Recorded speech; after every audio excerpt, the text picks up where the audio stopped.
Good evening and Hristos Voskres. Thank you all for coming today. Journalism has been called the first draft of history, and it is a rare thing to witness to the crafting of that living document. Yuri Lukhanov is a Ukrainian journalist from Kyiv, where he's reported for over 4 decades, during which he's published thousands of articles, investigative reports, and human rights investigations in Ukrainian and international media, including United Press International, the Financial Times, and the Atlantic Council of the U.S. In 1992, he completed a National Forum Foundation internship in the United States, and the following year, he was a journalist at Radio Canada International in Montreal. He reported on the 1986 accident at the Chernobyl nuclear power plant, Russia's 2008 invasion of Georgia, 2009 riots and burning of parliament in Moldova, the 2010 Moscow metro terrorist attacks, and many others. He covered the violent disturbances during the 2013-14 Euromaidan revolution in Kyiv, and since 2014, the annexation of Crimea and the Russian-Ukrainian war. Yuri Lukhanov has published 3 political collections and satirical poems. He is the author of several screenplays and books for documentaries. One of these was translated into English, The Press, How Russia Destroyed Media Freedom in Crimea. He is also a short stories and novel writer, some of which have been published in the Ukrainian media. Russia's war against Ukraine had a profound effect on him, leading to the publication of the novel entitled Reporter Volkovsky, describing a journalist at work and the challenges he's facing during the Russian-Ukrainian war, which has brought us all here together today. Yuri Lukhanov believes Vladimir Putin is waging a war against Ukraine with the goal of reviving the Russian Empire. He believes reconciliation with Putin's Russia is impossible, because if Ukraine is defeated, the Kremlin will wipe his country from the face of Europe, and Ukrainian national identity will be destroyed once again, supplanted by the Little Russian pejorative. This is not an esoteric or unreasonable concern. It is a concern that should be held by anyone who knows the history of this part of the world. Putin's goal horrifies Yuri, as well as it would any reasonable soul. In his case, there is a personal connection, as his family suffered terribly during the Soviet rule of Ukraine. Yuri's grandfather, Pavlo Lukhanov, was murdered by the Stalinist regime in 1937. His wife, Olga Volkovska, Yuri's grandmother, was sentenced to 8 years and imprisoned in the Siberian Gulag and returned to live in Ukraine suffering from schizophrenia. Yuri Lukhanov's great-grandmother, Maria Tutarenko, lost 4 of her 6 children and her husband, Levonty, during the Holodomor, which murdered countless millions of Ukrainians in 1932 and 33. His work, Reporter Volkovsky, which is being presented today, is a publication that has come out at the exact right time. It is, to be sure, a work of fiction, but one that is informed by actual events, facts, and truths that absolutely demand to be heard and understood. As the author himself writes, as the author himself writes at least twice in his work, sometimes it takes a fictional tale to bring to light a factual truth, and that is precisely what Reporter Volkovsky does. We do not know how much of many of the events described in this work actually took place, and sometimes we're not even certain after being told all the details why something came to pass. For instance, I was wondering all the false confessions exacted from Ivan Volkovsky by his Russian captors were written in clerical language. Пане Юрій, що церковно-слов'янську мову вживали на то? Why would they do that? I have no idea. There is no explanation. But it is a detail that is fascinating. And in the end, such details become secondary or even tertiary. Criminal language, maybe. Oh, they translate it as church language. Well, that makes much more sense. Mistake, sorry. No, it's okay. I'll go in the press release. These are secondary and tertiary to the main point. And they're sometimes difficult for anyone outside the greater Ukrainian community. And in that, I include Ukrainci в Україні, but the diaspora as well, to understand. There are 3 such truths that demand consideration are how the brainwashing, the rank and file of the Russian masses have been so brainwashed, as well as no small number of denizens of the Donbass, by Muscovite propaganda. The author writes how the Donetsk people have caught the Russian world sickness, and elsewhere his character laments that so many have Russian television in their heads that keeps them from seeing that which seems to us so abundantly clear. The second is how this sickness could tear families apart. We here in the diaspora all know too well the distant relative or family friend that has been lost to us because they, for whatever unfathomable reason, do not see the situation for what it clearly is and hold Putin in a position of esteem that makes America's curious flirtation with Donald Trump seem almost reasonable in comparison. And finally, this is not just a battle between West and East, or Ukraine and Russia, or Europe versus Eurasia for that matter, but this is a battle between the past and the future. This modern civilization, forced to defend itself from the barbarism that should have long ago been consigned to the pages of history books and only read to marvel how far we have come. The past years have seen the resurrection of the Middle Ages. The past year has seen the past years. At first in Donetsk, and now wherever these Vatniks desecrate us by their presence. For Russia, this is a military exercise with unexpected complications. For Ukraine, it is an existential war whose loss would mean historical damnation. If, as Pan Lukhanov writes, to save a life you can lie about anything is true, then consider, are there really any limits or lines that cannot be crossed to save one's Batyivщина?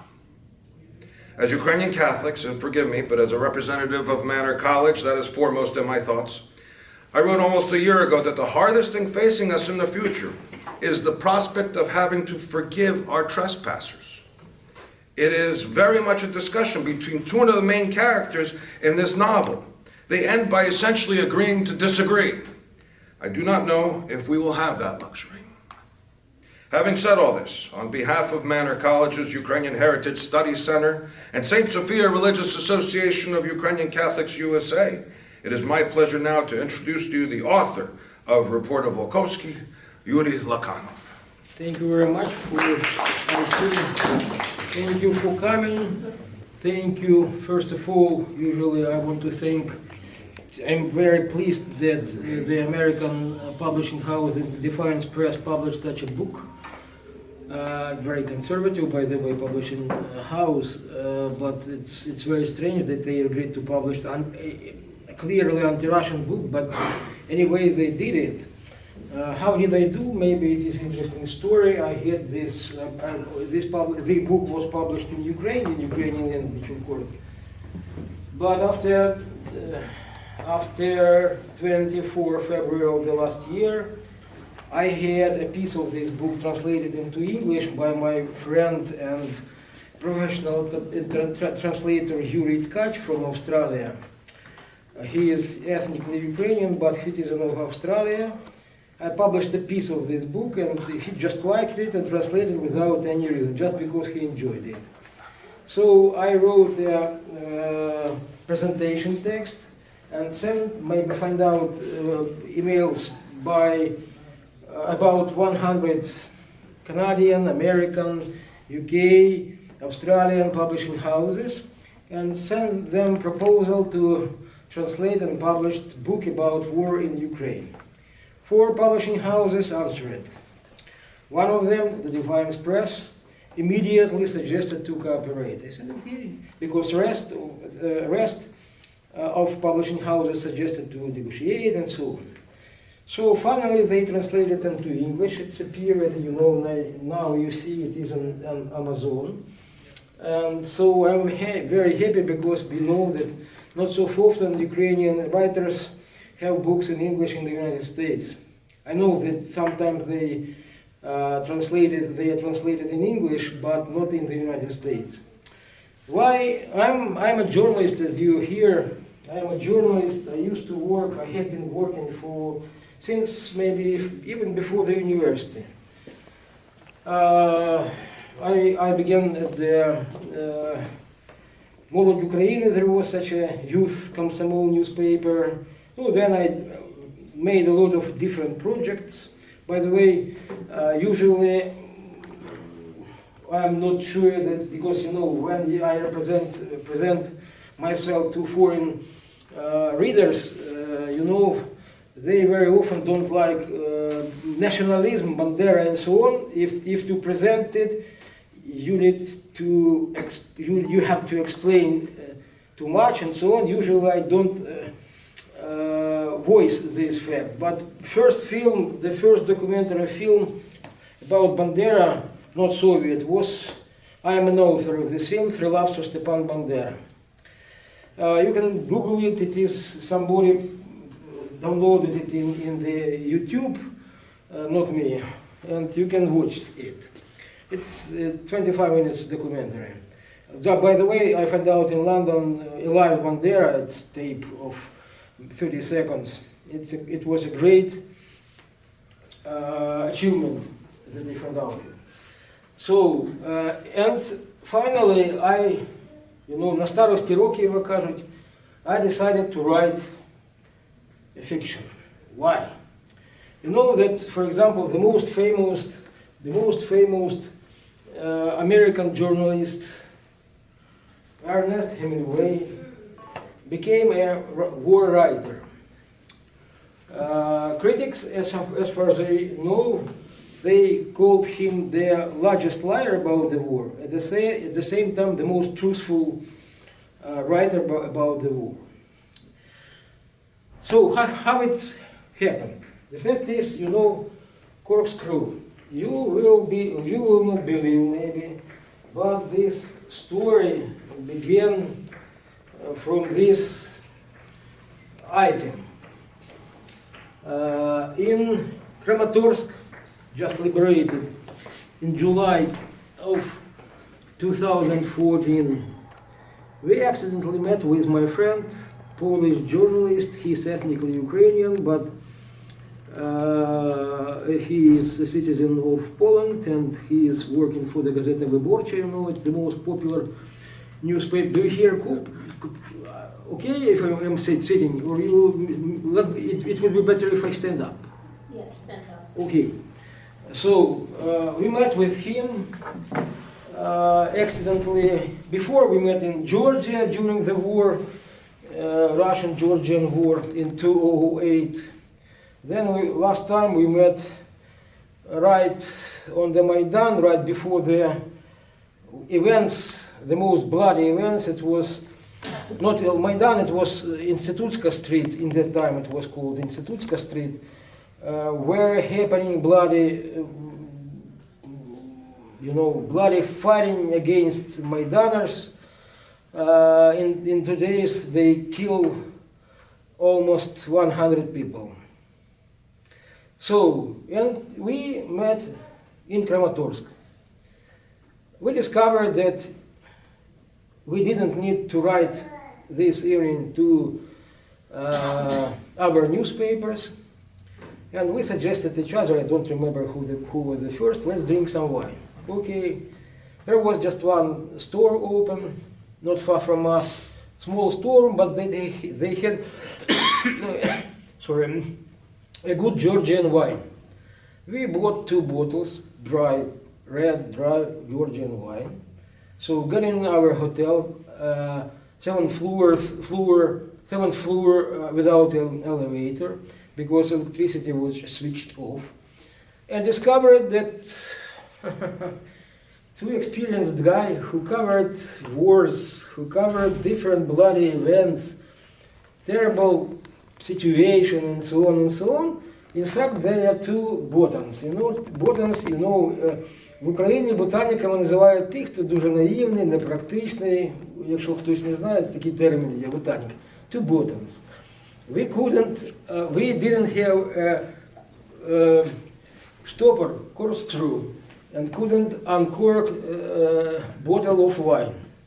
So I tried to do it like in student years, we put a towel on the wall and tried to strike bottom of the wine of the bottle, but it was unsuccessfully, and so Petro said, no, you will break the bottle. Finally, we got out of our hotel and went to city council. And this city council was occupied by Ukrainian soldiers. Arrived there and asked, guys, could you help us? Could you imagine there are war, just they liberated, they pushed away ДНР, усіх лугандонів всіх, розумієте. So it would provide invite two guys asking to uncork a bottle of wine. But they weren't surprised. They said, no, we don't have a corkscrew, but we will help you using, you know, it's, I don't know in English, sorry, it's this metal stick which cleans, by using it, the militaries cleaning their weapon. I don't, shombol, I don't know how to say it in English. He began to strike it, trying to push the cork in. So finally he did it, but he had been doing it maybe for 10 minutes. It's a funny story, of course, but sometimes during the war happens funny stories. But this story couldn't be included into the report because it's just a story for when you're drinking beer and relate it to friends. But at the same time, there are many tragic stories that could be included and couldn't be included. Bloody story, terrible story, because, for example, I write once, I went to a village which is under two fire, you know, Luhandonia and Ukrainians, they shelled each other, but village were just between the two different troops. Usually peasants tried to go to basement and so on. But I met two men and women, spices. They couldn't go to the basement. She could, but he couldn't because he had a diabetes. Is it correct? Diabetes. Diabetes. Yes. Diabetic. They didn't have two legs and could move just on a wheel. And his wife said, sorry, I can't go away without him. And once their roof was dropped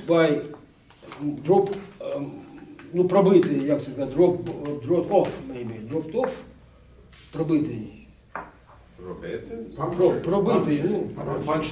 Punch through, okay. By bomb, but it didn't explode, fortunately. So you could meet different stories in different places. But why we begin to write a fiction? Because if you are writing a report for newspaper, you have to write, it could happen just here at this time with such a people. Or it could happen here with some time with such a people. When you are writing a fiction, you could draw different stories to one place, and then to add a little bit fantasy, and the war is sounding, I would say, it sounds more expressive, it's more emotional, I would say, and that is why maybe the fiction is more powerful. It's influenced the reader much more better than a report, for example. That is why, so I wrote, after the first story, I decided that I should to describe different experiences, also including my experience in Crimea, in Donbass, and later. So, and we receive, I don't know, if you want, you can call it novel. If you want, you could call it set of stories. It's up to you. I don't have an ambition. This text could be called just a novel. It's your right. For me, it's. I want you to listen, to get a pleasure after reading, during the reading it. But in fact. By the way, I begin my trip from the state of Texas.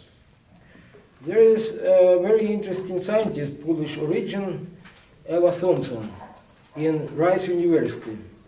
She wrote a book in which he learned and analyzed about maybe 300 different sources and she showed how Russian propaganda work. Their book is Troubadours of Empire. I would say it isn't a secret because it was my thoughts, but she just learned sources and described what I thought before. The Russian Empire, Tsar Empire, and Russian Soviet Empire, it created mythology about itself. Just the most famous maybe is Lev Tolstoy, Peace and War. War and Peace, excuse me. He created fairy tales about Russian nation which is united around Tsar, but in that time it was impossible because the elite was just very small part of the nation. Rest of the nation mostly were slavers, because at that time there was slavery in Russia.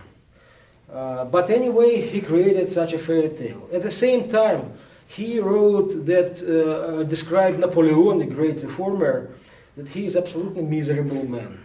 But absolutely miserable man, Russian Tsar, transformed in his prose into great men. And you could find out a lot of different examples when Russia created mythology about itself. And unfortunately, it influenced the rest of the world. They believed that this is miserable nation. Sorry for not correctness. Miserable nation is great. It has a great literature, but when you read it in context of the war, for example, Russian classic. For example, we learned in the Soviet school «Клеветникам России», poetry by Alexander Pushkin. But I'm sorry for brutal expression, it seems to me now. We should understand it was a пафосное гивно, вибачте. Paphos, piece of shit. It's like Solovyov today. But again, unfortunately, the world read it. The world believed that Putin is a great politician, and maybe they perceived him like a little bit strange, but anyway, he could be pleased to invited to participate in world affairs and so on. So it's thanking for that, but that is, again, thank you for the Defiance Press. Thank you for the United Help Ukraine. It's a foundation which agreed to support my trip in English because Marina Bayduk, as a president, said that not so often Ukrainian authors translated into English. Thank you to Manor College that invited me, but unfortunately there are just Ukrainians, but I hope you will express your, not just Ukrainians. No, Americans. Okay, sorry. But anyway, I hope you will express your impression, maybe you will buy and read my book and express your impression to other readers. And I would call that you should read not just Russian literature, you should read literature and so learn culture of nations which had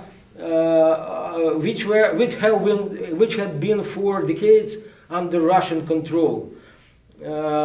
Because rest of the world very often, and still now even, now situation has been changed of course, but anyway, they view to the Ukrainians, for example, to the rest of the Soviet nations of the former Soviet Empire by Russian eyes. But they are lying. Just enough listen to the Putin. He's a crazy guy, She is saying that the Ukrainians were created by Lenin. So when I heard it, it was something, shame on you, you are demonstrating your stupidity, absolutely. I'm since that a lot of maybe 5 years ago or 6 years ago, I was sure that the largest country in the world is ruled by absolutely cretin, idiot, sorry. That is why, but it's just my emotional impression. So that is why call read yourself and call others to read not just Russian literature and analytical articles about Ukraine and the rest of former Soviet Republic. Read their native authors, not just reports, but also fiction, movie, and so on and so on. So, just read about my own experience. You see, this is a book, in the title of it. It was published 3 years ago. It is about when I've got information that Russians occupied government houses in Crimea.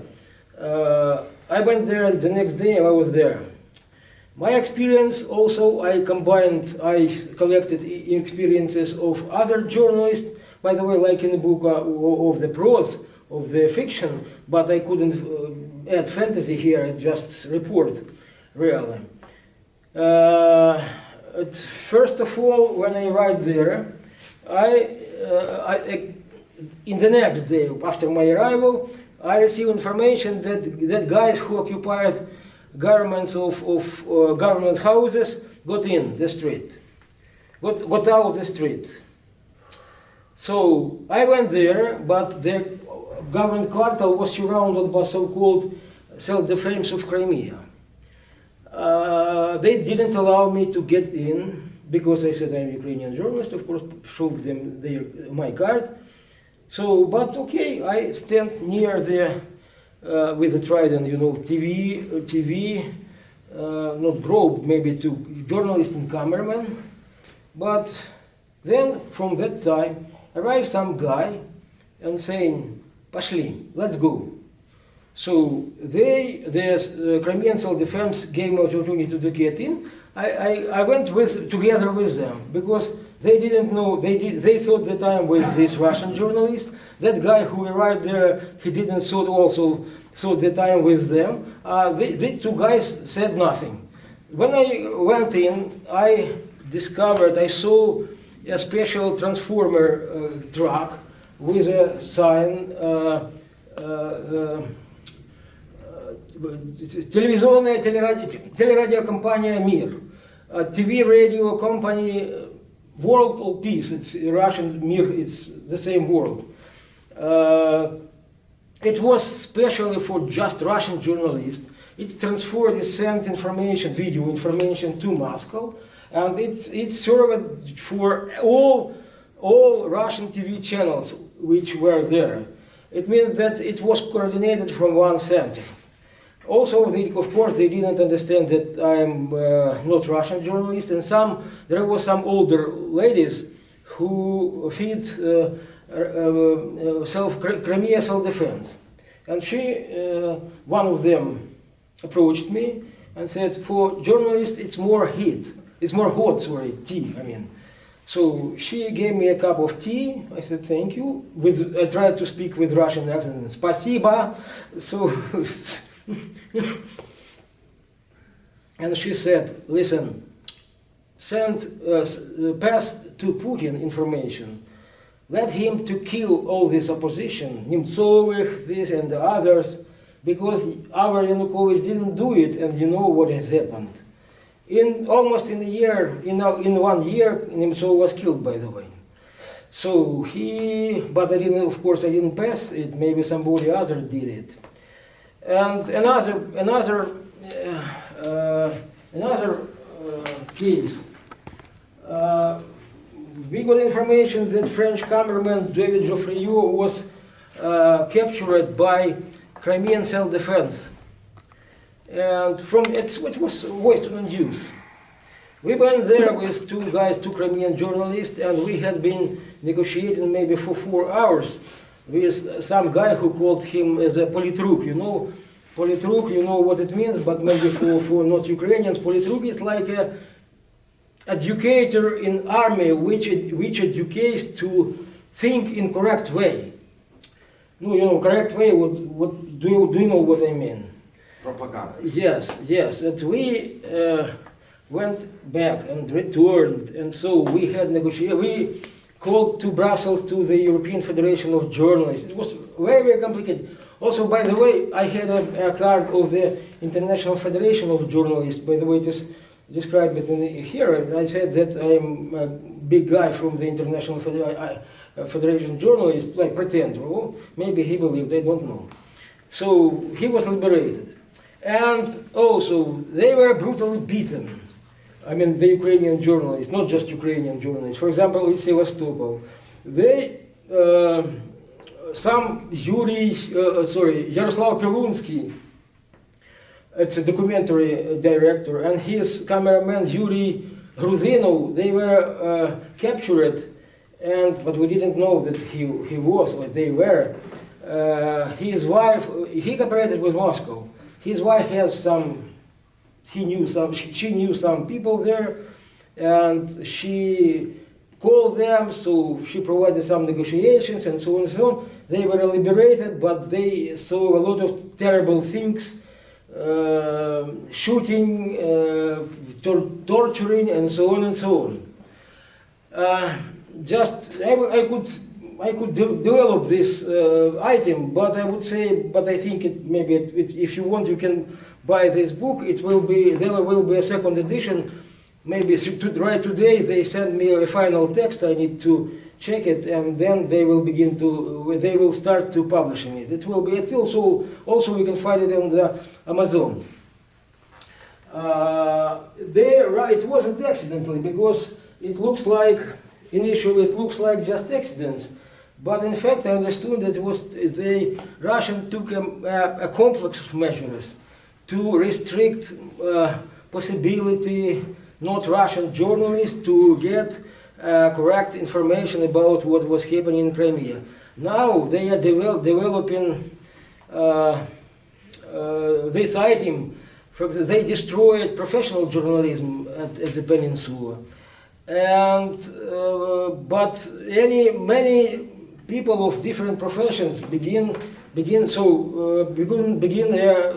citizen journalists.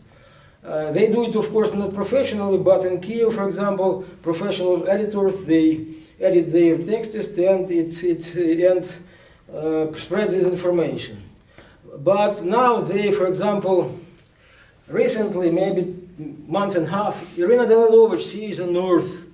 She was sent to prison for 7 years, not because of freedom of speech, sorry. Now she was charged in selling as a drug seller, you know.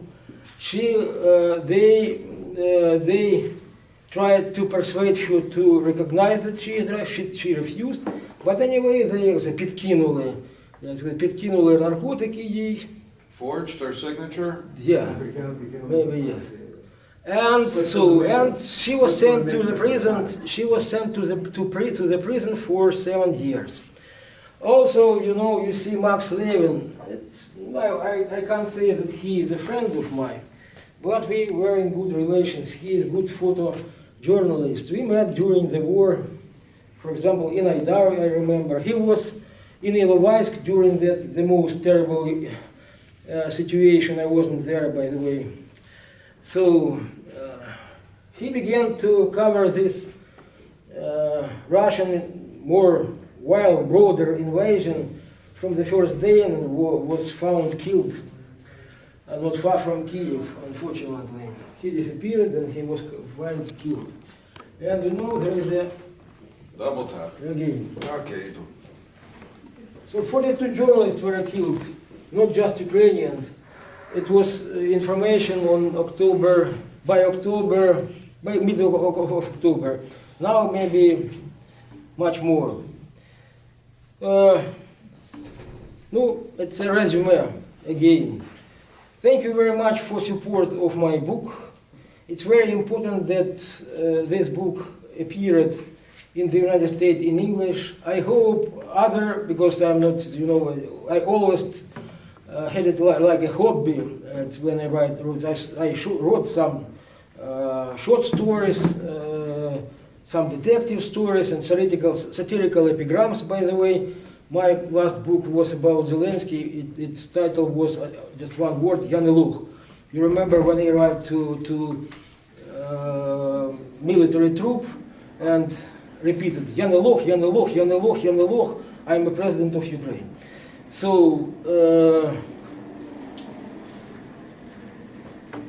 and thank to your, and very good that your college invited me. Thank you very much.